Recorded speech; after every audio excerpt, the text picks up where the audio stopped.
Bonjour à tous, bienvenue à l'ambassade Pro Bike Shop. Aujourd'hui, on vous fait un top 5 sur le matos essentiel pour l'ultra-distance. Alors, le cyclisme ultra-distance, qu'est-ce que c'est? Eh bien, il faut savoir, le cyclisme ultra-distance officiel, ce sont les épreuves de plus de 850 km. Et oui, vous m'avez bien entendu, 850 km. Donc, des épreuves qui vont durer sur plusieurs jours, un minimum 2 jours, voilà, sur des distances assez incroyables. Alors, l'ultra-distance, il y a la partie officielle, mais on va dire déjà pour tous ceux qui dépassent les 300-400 km sur une sortie, à mon sens, on peut déjà parler d'ultra-distance. Alors, quel est le matos essentiel? Eh bien, on vous le dit tout de suite. Le numéro 1, c'est les prolongateurs. Qui dit ultra-distance dit une position à tenir pendant des heures et des distances qui sont très longues et parfois des grands bouts droits interminables. Alors, qu'est-ce qu'il faut pour l'ultra-distance? Eh bien, des prolongateurs sur le vélo. Ça sert à quoi? Eh bien, ça sert déjà à multiplier les positions. En effet, on peut prendre les mains en bas du cintre, dans les cocottes, sur le haut, mais également aller se poser sur le cintre. Ça permet quoi? Ça permet déjà d'être plus aérodynamique. Quand vous avez une ligne droite de 120 km face au vent en bord de mer, croyez-moi, être un peu plus aérodynamique, ça vous fait gagner beaucoup d'énergie. Et surtout, ça permet de rouler relâché. Et oui, quand on est positionné comme ça sur les avant-bras, généralement, on essaye d'être à l'équerre, un angle droit devant et également derrière. Et bien, ça permet de relâcher considérablement les bras, les avant-bras, les triceps qui sont à forte prise normalement sur un vélo de route et également forcément donc, les épaules et cervicales. Croyez-moi, sur 850, 1000, 1200 km, de pouvoir adopter une position plus confortable et plus aéro, ça change tout. Le numéro 2. Le numéro 2, ça va être l'ensemble de bagagerie. Oui, qui dit longue distance, dit autonomie. On a plein de choses à prendre avec soi quand on part pour une si longue distance. Déjà, de quoi dormir un petit peu. Voilà, une petite couverture de survie ou un petit sac de couchage ultra light. Il faut des choses ultra faciles à porter, très légères. Donc, on va privilégier des équipements bikepacking, comme celui-ci par exemple, qui est sous le cadre ou également derrière la selle. Alors, il y a quand même une chose importante, c'est déjà de ne pas partir sur des volumes qui soient trop importants et surtout passer sur des ensembles qui sont relativement aérodynamiques.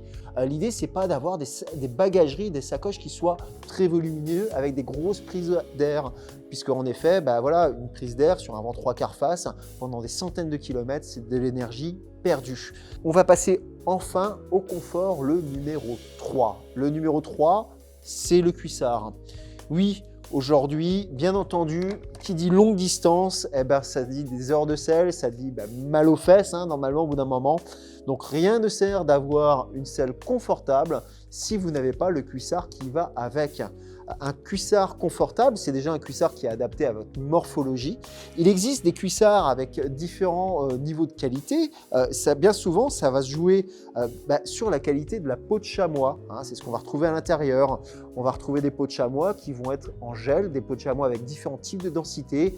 Un petit conseil, testez déjà votre cuissard sur plusieurs sorties avant pour être sûr qu'il vous va bien sur la distance.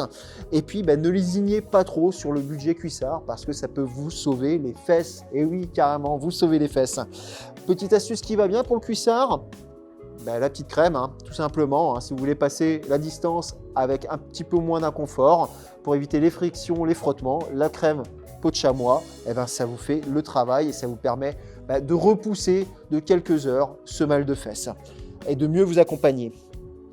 Le numéro 4, on a parlé du confort, on a parlé de la bagagerie, maintenant on va parler diététique et nourriture. Qui dit longue distance dit besoin de carburant. Vous êtes parti sur des heures et des jours de selle. Votre corps va consommer toute votre énergie. Au bout de centaines de kilomètres, il va falloir réapprovisionner un petit peu tout ça. Alors, bien entendu, sur la longue distance, on peut manger de tout et n'importe quoi. Et d'ailleurs, on s'arrête à la boulangerie, on va manger une pizza. Voilà, il faut manger un ensemble de choses. Mais il y a quand même quelques diététiques sportifs qui peuvent vous sauver la mise. Bien entendu, on va retrouver toutes les boissons pour accompagner l'effort, pour avoir une meilleure hydratation et un apport de glycogène tout au long de votre kilométrage. Mais on va retrouver également des barres, les petites barres bien souvent riche en protéines, hein, qui permettent de reconsolider un petit peu le muscle, faire les réserves. Donc ça, c'est ce qu'on va avoir par exemple dans la sacoche devant, hein, très rapide à prendre. Et surtout, s'il y a bien un essentiel quand même à avoir, bah forcément sur une épreuve ultra distance, il va y avoir des moments de grande faiblesse, des moments vraiment où vous serez au bout de votre vie, cette ascension où il restera 10 km et vous n'avez plus d'énergie. Et ce qui peut vous sauver la mise, c'est le gel. Hein, pourquoi? Parce qu'un gel, ça passe très vite dans le sang, hein, c'est environ 5 minutes hein, d'absorption, vous commencez à sentir les effets 5 minutes après absorption. L'effort et l'apport est très direct et très puissant, on le sent vraiment. Et ben, tout simplement, voilà, il peut vous sauver la mise. Donc, s'il y a quelque chose à avoir dans la sacoche, c'est ça, parce qu'il peut vous permettre de passer ce fameux col qui va vous permettre de franchir le cap et de repartir pour des heures et des heures de selle. Voilà, vous avez presque tout puisqu'il nous reste maintenant le numéro 5. Et le numéro 5, c'est le GPS qui dit épreuve longue distance, dit parcours. Forcément, bien souvent, sur une organisation d'épreuves longue distance, l'organisateur vous donne la trace GPS à suivre puisque vous êtes en partie en autonomie. Alors, si l'épreuve fait 1200 bornes, eh ben, rien ne sert de faire un détour de 250 km en plus. Je pense que vous en aurez déjà bien assez. Donc, le GPS, il est hyper important. Généralement, on essaie de partir avec un modèle qui a une cartographie intégrée, hein, tout simplement pour pouvoir mieux suivre la route et les bifurcations. Donc hyper important. Veillez également à ce qu'il soit bien chargé, à veiller à l'autonomie de votre GPS. Dans la petite sacoche, on va mettre pourquoi pas une petite borne de recharge. C'est hyper important. Donc voilà, le tester, c'est comme la nourriture, ça, et le cuissard, il faut le tester en amont, s'assurer du bon fonctionnement et de l'autonomie. Allez, vous avez les top 5 et je vais vous faire un petit 5 prime ou 5 bis puisqu'on va parler de longue distance, on va parler d'heures de selle, donc forcément on va rouler la nuit. Donc je vous conseille l'éclairage, là aussi il faut le tester, il faut un minimum de puissance, à minima 600 lumens, hein, je pense que c'est le minimum pour rouler sur la route et surtout être bien visible pour les voitures parce que vous allez en rencontrer un paquet sur votre parcours. Donc voilà. L'éclairage, on va dire, c'est le 5 bis. J'espère que vous en savez beaucoup plus. Maintenant, vous êtes prêts pour votre défi, prêts pour l'ultra distance. C'est à vous de jouer. Si la vidéo vous a plu, vous n'hésitez pas à vous abonner sur la chaîne. C'est la petite cloche qui est juste en dessous. Et si vous avez des questions, vous nous les posez dans les commentaires. On y répondra avec plaisir. Allez, à bientôt. Salut!